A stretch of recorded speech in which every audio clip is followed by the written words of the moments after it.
Hello guys, I am Raj Sen and guys फिर से आपके लिए आज लेकर आ गया हूँ एक बहुत ही ज़बरदस्त वीडियो जो आपको C TET, C G TET and N T N U G C NET में बहुत ही काम आने वाला है। दोस्तों, आज हम जिस टॉपिक को लेकर आए हैं वो टॉपिक है अधिगम के सिद्धांत से। तो दोस्तों, टॉपिक शुरू करने से पहले मैं आपसे कुछ कहना चाहूँगा कि अगर आप इस चैनल पर नए हैं तो कृपया आप चैनल सब्सक्राइब जरूर कीजिएगा। और दोस्तों, चैनल सब्सक्राइब करने के साथ बेल आइकन को भी दबा दीजिए ताकि आपको जब भी हमारा नया वीडियो बने तो आपको सबसे पहले नोटिफिकेशन मिले। और दोस्तों, कमेंट करके ज़रूर बताइएगा कि वीडियो में हम और क्या इम्प्रूव कर सकते हैं। हम ज़रूर आपके कमेंट पढ़कर आगे और कुछ इम्प्रूव करने की कोशिश करेंगे बिल्कुल।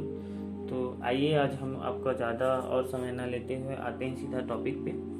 तो दोस्तों, जैसे कि आप सभी को पता है कि आज हम पढ़ने वाले हैं किसके बारे में, अधिगम के सिद्धांत के बारे में। तो दोस्तों, सबसे पहला हम देखते हैं इनके प्रकारों में। तो सबसे पहले हम एक कैटेगरी बनाया हुआ है कि सबसे पहले जिस कैटेगरी के बारे में हम बात करने वाले वो कैटेगरी कौन सी है, व्यवहारवादी साहचर्य सिद्धांत। तो दोस्तों, ये क्या होता है, जैसे विभिन्न उद्दीपनों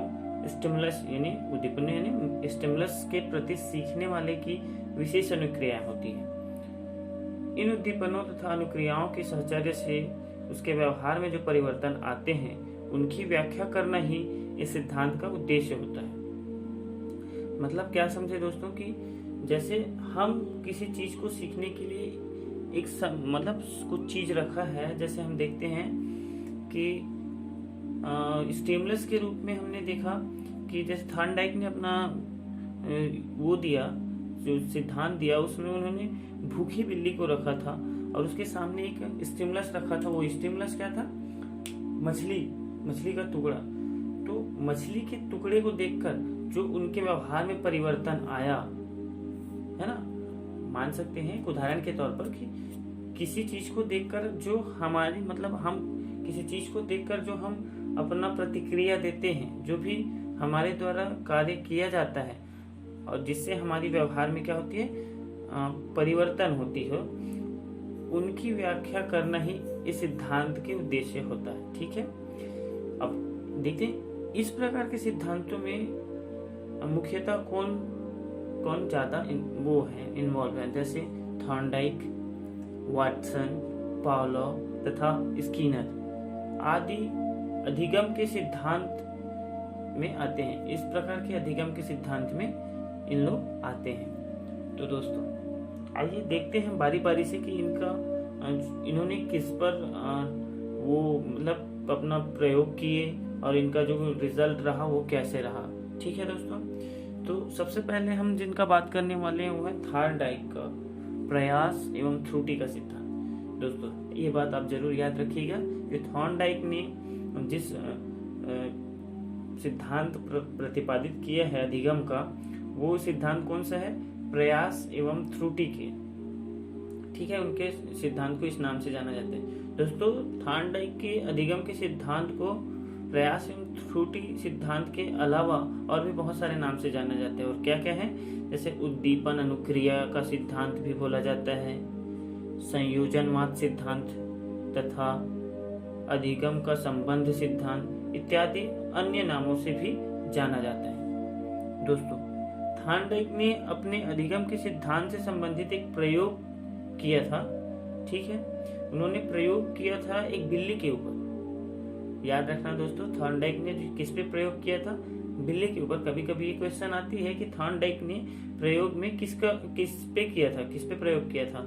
तो इसका आंसर होगा गाइस बिल्ली पे इन्होंने प्रयोग किया था। उसने एक भूखी बिल्ली का एक विशेष प्रकार के संदूक में बंद कर दिया था। ठीक है दोस्तों, एक विशेष प्रकार के संदूक में बंद किया था। इस संदूक का दरवाजा एक खटके अथवा चटकनी के दबने से खुलता था। मतलब एक वो होती थी, एक छोटा सा नुकीला सा बोल सकते हो, कुछ बना रहता था, उसके दबने से खुलता था। लेकिन बिल्ली को क्या पता कि वो कैसे खुलता था, है ना। अब उसके सामने स्टिमुलस के रूप में क्या रख दिए, मछली का टुकड़ा रखे थे। संदूक के बाहर मछली का एक टुकड़ा इस प्रकार रखा गया था कि अंदर से बिल्ली को वह स्पष्ट दिखाई पड़ रहा था। ठीक है, तो अब बिल्ली जो है वो भूखी है, और वो मछली की टुकड़ा देख के उस पर क्या प्रक्रिया होती है, उसमें इन्वॉल्व उसके अंदर क्या होता है कि वो बहुत मचलने लगा। भूखी बिल्ली के लिए मछली का टुकड़ा एक उद्दीपन है, क्या है, स्टिमुलस है, तो स्टिमुलस का कार्य कर रहा था ना। उस टुकड़े को देखकर संदूक में बंद बिल्ली ने अनुक्रिया प्रारंभ कर दी। मतलब अब भूखी भी है तो उसको पाने के लिए, झपटने के लिए अपना अनुक्रिया स्टार्ट कर दी। बिल्ली ने बाहर निकलने के कई प्रयत्न किए, बहुत सारे तरकीबें लगाई। काफी देर तक बिल्ली संदूक के अंदर ही उछलती कूदती रही तथा उसने अनेक अनुक्रियाएं प्रयत्न तथा भूल के आधार पर ही किए। ठीक है, एक बार संयोगवश बिल्ली का पंजा संदूक के उस दरवाजे पर पड़ा और वह खुल गया। वो जो लगी थी ना एक कुंडी टाइप से, उसमें उनका पड़ जाता है और क्या होता है कि दरवाजा खुल जाता है। फिर बिल्ली ने बाहर रखा हुआ मछली का टुकड़ा खा लिया। तो दोस्तों, इस प्रयोग से आधार पर थार्नडाइक ने अधिगम के प्रयास एवं त्रुटि के सिद्धांत का प्रतिपादन किया। इनके अनुसार सीखने की प्रक्रिया में व्यक्तियां गलतियां कर सकता है, किंतु बार बार किए गए प्रयासों के बाद वह सीखने में सफल हो जाता है। इसीलिए गाइस, आप देखे हो कि कई बार गलती की है और जब वो गलती कर करके जब सही कर लेता है तो ऐसे सिद्धांत को प्रतिपादन किया। इसलिए इस सिद्धांत का एक नाम है कि प्रयास एवं त्रुटि का सिद्धांत भी कहा जाता है। ये बात आप अच्छे से याद रखिएगा दोस्तों कि थार्नडाइक ने जिस सिद्धांत को प्रतिपादित किया उन्हें प्रयास एवं त्रुटि के अलावा भी और नामों से जाना जाता है। जैसे कि मैंने बताया था आपको याद होगा कि संयोजनवाद सिद्धांत, अधिगम का सिद्धांत, है ना, और उद्दीपन अनुक्रिया का सिद्धांत आदि इन नामों से जाना जाता है। और एक चीज और मोस्टली आपको याद रखना है कि उन्होंने प्रयोग बिल्ली के ऊपर किया था। आइए देखते हैं कुछ और जो विद्वानों ने किया हुआ है इन पे प्रयोग ऐसे इसी प्रकार के। तो उसमें हम देखते हैं वाटसन एवं पावलोव का शास्त्रीय अनुबंधन का सिद्धांत। दोस्तों याद रखना, वाटसन और पावलोव है, उन्होंने जो सिद्धांत प्रतिपादित किए उन्हें शास्त्रीय अनुबंधन का सिद्धांत के नाम से जाना जाता है। तो सबसे पहले हमको याद रखना होगा कि वाटसन ने किस चीज पे प्रयोग किया। ज्यादातर क्वेश्चन ऐसे ही बनते हैं, आप देख सकते हो कई बार ये क्वेश्चन आया है कि वाटसन ने किस चीज पर प्रयोग किया, या फिर पावलोव ने अपना शास्त्रीय अनुबंधन का सिद्धांत के अंतर्गत किस पर उन्होंने प्रयोग किया। ऐसे कई बार क्वेश्चन आता है, तो हमें ये याद रखना जरूरी है। तो वाटसन ने दोस्तों अपने एक 11 माह के पुत्र अल्बर्ट, जिनका क्या नाम था, अल्बर्ट के ऊपर उनके साथ प्रयोग किया था। उसने खेलने के लिए एक खरगोश दिया था। ठीक है, बच्चे को उस खरगोश के नरम नरम बालों पर हाथ फेरना अच्छा लगता था। तो क्या हुआ कि वाटसन ने बच्चे को खेलने के लिए कुछ दिनों तक वो दे दिए थे खरगोश। कुछ समय पश्चात वाटसन ने ऐसा किया कि जब वो बच्चा खरगोश को छूता था तो क्या होता था, वह एक तरह की डरावनी आवाज पैदा करता था। ठीक है, फिर ऐसा वाटसन ने कुछ दिनों तक किया। परिणाम यह हुआ कि बच्चा अब वो जब भी जाता था तो उसके मन में एक भय हो गया था कि मैं जब इसको छूता हूँ तो इसमें क्या होता है, एक अजीब सी आवाज आती है। तो उसने सीख लिया और उसमें एक नॉलेज आ गई कि पहले ऐसा नहीं होता था लेकिन अब ऐसा हो रहा है। तो उसमें क्या हुआ, एक ऐसा नॉलेज आ गया कि इसके साथ छूने से मुझे ऐसा होता है। ठीक है दोस्तों, तो ये शास्त्रीय अनुबंधन का सिद्धांत के अंतर्गत आता है इनका। तो याद रखना, इन्होंने प्रयोग किस पर किया था, अपने पुत्र अल्बर्ट पर ही किया था। और उसके साथ में इन्होंने खेलने के लिए उनको क्या दिया हुआ था, खरगोश। देखते हैं दोस्तों पावलोव ने क्या किया था। पावलोव ने अपने प्रयोग में एक कुत्ते को भूखा रखकर उसे प्रयोग करने वाली गेज के साथ बांध दिया था। ठीक है, अब याद रखना पावलोव ने जिन पर प्रयोग किया वो क्या है, कुत्ता है। ठीक है, कुत्ते के ऊपर प्रयोग किया था इन्होंने। और इन्होंने क्या किया था, प्रयोग करने के लिए एक भूखा कुत्ता को किससे भूखा रखकर, बहुत दिनों तक भूखा रख के क्या किया, उसको एक प्रयोग करने वाली जो मेज होती है उसके साथ बांध दिया था। उसने उस कुत्ते की लार ग्रंथियों का ऑपरेशन कर दिया था। ठीक है, उनके लार की ग्रंथियों का ऑपरेशन कर दिया था, जिससे कि उसकी लार यानी जो सलाइवा होती है ना, की बूंदे एक परख नली में आती थी। ठीक है, उनका एक ऐसा उन्होंने स्ट्रक्चर बनाया था कि उसकी जो लार है परख नली में आती थी और उसमें वो लार एकत्रित हो जाती थी, फिर उसे मात्रा में मापा जाता था। ठीक है, तो हुआ क्या, उसने स्वतः चालित मतलब एक यंत्र बना दिया था, उपकरणों की सहायता से कुत्ते को भोजन देने का एक व्यवस्था किया था। ठीक है, मतलब उसको भोजन देने के लिए उन्होंने एक वो बना लिया था, है ना, यंत्र। घंटी बजने के साथ ही कुत्ते के सामने भोजन प्रस्तुत हो जाता था। ठीक है, जैसे घंटी बजा तो उसके सामने वो मशीन जो थी वो भोजन ले जाके रख दिया करता था। भोजन को देखकर कुत्ते के मुंह में लार आना स्वाभाविक था। इस लार को पाइप से जुड़े एक परख नली में एकत्रित कर लिया जाता था। ठीक है, इस प्रयोग को कई बार दोहराया गया और एकत्रित लार की मात्रा का माप लिया जाता था।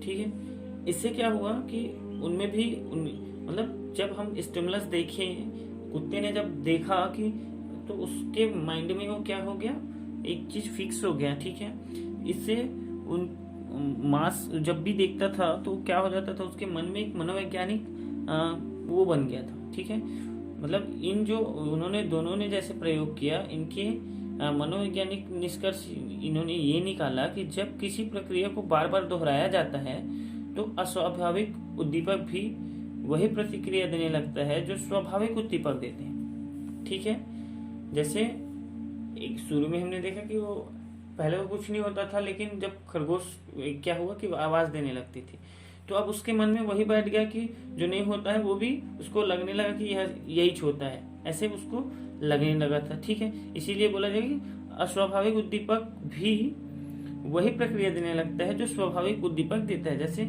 लार, किसी खाने को वस्तु को देख के लार का गिरना जो स्वाभाविक था, तो अब क्या हुआ कि घंटी बजते ही आ जाता था, तो उसको लगता था कि ये अस्वाभाविक प्रक्रिया भी क्या हो गया, स्वाभाविक हो गया। ठीक है, पावलोव का अनुबंधन अनुक्रिया सिद्धांत, इसको एक और नाम से जाना जाता है। ठीक है, अनुबंधन अनुक्रिया या शास्त्रीय अनुबंधन के सिद्धांत के नाम से जाना जाता है। जो ये प्रयोग था वो यही नाम से जाना जाता है। ठीक है दोस्तों, इसके बाद में अगर हम और कुछ सिद्धांतों के बारे में बात करेंगे, एक और सिद्धांतों के बारे में बात कर लेते हैं, जो है स्कीनर का सक्रिय अनुबंधन का सिद्धांत। क्या सिद्धांत? सक्रिय अनुबंधन का सिद्धांत। दोस्तों, स्कीनर ने अधिगम के जिस सिद्धांत का प्रतिपादन किया उसे सक्रिय अनुबंधन का सिद्धांत कहा जाता है। सक्रिय अनुबंधन से अभिप्राय एक ऐसे अधिगम प्रक्रिया से है, मतलब ये ऐसा है कि जिसके आधार पर, मतलब जिसके द्वारा सक्रिय व्यवहार को सुनियोजित, मतलब एक ठीक ठाक सजावटी रूप में प्रस्तुत किया जाए, पुनर्बलन को मतलब द्वारा पर्याप्त बल मिल जाता है। ठीक है, मिल जाने के कारण क्या होता है, वांछित रूप से जल्दी जल्दी पुनरावृत्ति हो जाती है, मतलब बार बार वही होने लगती है, और सीखने वाला अंत में सिखाने वाले की इच्छा के अनुरूप अपना व्यवहार करने में समर्थ हो जाता है। मतलब इसका अभिप्राय आपको समझ आ गया होगा कि ऐसी अधिगम प्रक्रिया है जिसके द्वारा सक्रिय व्यवहार सुनियोजित किया जाता है, मतलब एकदम कुछ कठोर टाइप से व्यवहार उनके ऊपर किया जाता है, जब बार बार यही किया जाता है, उनके पुनर्बलन किया जाता है, तो क्या होता है, पर्याप्त पुनर्बलन में पर्याप्त बल मिल जाने के कारण क्या होता है, वांछित रूप में जल्दी जल्दी पुनरावृत्ति होती है, बार बार उसी चीज को दोहराया जाता है, तो क्या होता है, अब सीखने वालों अंत में सिखाने वाले की इच्छा के अनुरूप अपना व्यवहार करने में समर्थ हो जाता है। इस सिद्धांत को साधनात्मक अनुबंध या क्रिया प्रसूत का सिद्धांत भी कहा जाता है। ठीक है दोस्तों, इनको और किन नामों से जाना जाता है, साधनात्मक अनुबंध या क्रिया प्रसूत अनुबंध भी कहा जाता है। स्कीनर ने अपने इस अधिगम के सिद्धांत प्रतिपादन हेतु वर्ष 1930 में, याद रखना कब, वर्ष 1930 में किन पर प्रयोग किया था इन्होंने, सफेद चूहों पर एक प्रयोग किया था। ठीक है दोस्तों, याद रखना, स्कीनर ने प्रयोग किन पे किया था, सफेद चूहों पे किया था। इसके लिए उसने एक विशेष प्रकार का बॉक्स लिया जिसे स्कीनर बॉक्स कहा जाता है। ठीक है, कहते हैं। इन्होंने अपने इस बॉक्स में सफेद चूहों के ऊपर जो प्रयोग किया उसे किन किन नामों से जाना जाता है। आपने अभी जैसे कि मैंने ऊपर बताया कि व्यवहार में परिवर्तन कैसे लाते हैं लोग। किसी चीज को हम लोग शुरू में उनका वो आदत नहीं होता, हैबिट नहीं होता, लेकिन रोज रोज उनका हैबिट बना के वही पुनर्बलन यही होता है। ऐसे करके उनको जो अस्वाभाविक था लेकिन अभी वो उसकी हैबिट होने के कारण क्या हो गया है, वो वैसे व्यवहार कर पाने में सफल हो जाता है। तो इन्होंने 1930 में ऐसा प्रयोग किसके साथ किया था? चूहों के साथ किया था। तो दोस्तों आई होप आपको ये वीडियो पसंद आई होगी और जो भी मैंने बताया आपको अच्छे से ध्यान होगा। कुछ और सिद्धांतों के साथ हम मिलेंगे अपनी नेक्स्ट वीडियो में। तब तक के लिए